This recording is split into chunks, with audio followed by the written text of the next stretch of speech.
केशवपुर गांव के अधिकतर लोग खेती करने वाले ही थे। पूरे गांव में सिर्फ 2 ही कुएं थे जिनसे लोगों को पानी मिलता था। कुछ समय बाद गांव का एक कुआं पूरी तरह सूख गया। अब पूरे गांव के लोग पानी की जरूरत के लिए एक ही कुएं पर निर्भर थे। दूसरे कुएं से पानी भरते भरते लोगों को लगा कि कुएं में कोई भूत रहता है। जब गांव के किसान कुएं से पानी भरते थे तो उन्हें अजीब सी आवाजें सुनाई देती थी।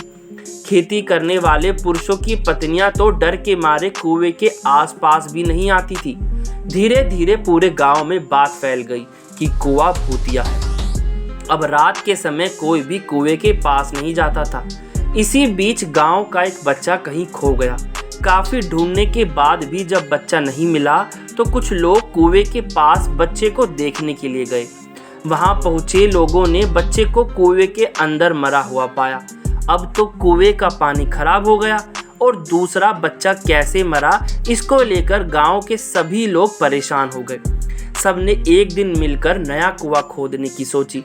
कुछ ही दिनों में कुआं सबने खोद लिया और उसमें पानी भी आने लगा। अब पूरे गांव के लोग नए कुएं से ही पानी भरते थे और भूतिया कुएं की तरफ जाना सबने बंद कर दिया था।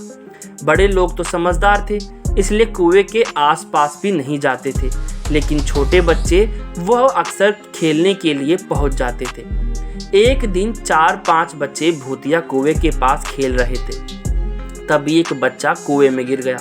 उसकी चीखे की आवाज सुनकर पूरे गांव के लोग दौड़ते हुए भूतिया कुएं के पास पहुंचे। उन्होंने कुएं के अंदर देखा तो बच्चा मरा हुआ दिखा।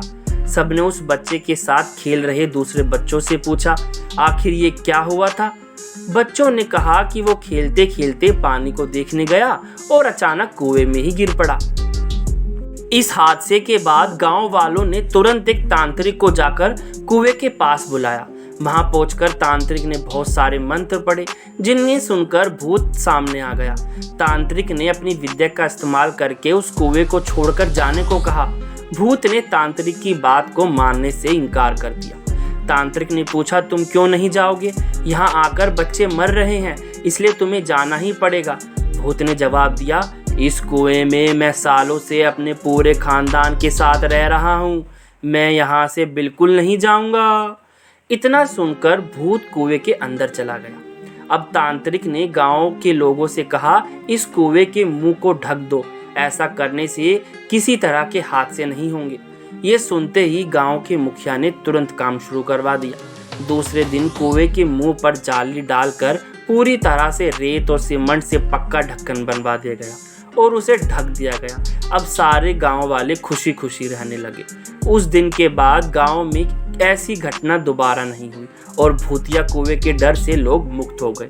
कहानी से सीख मिलती है कि किसी भी परेशानी में हार नहीं माननी चाहिए। किसी न किसी तरीके से उस परेशानी से बाहर निकला जा सकता है।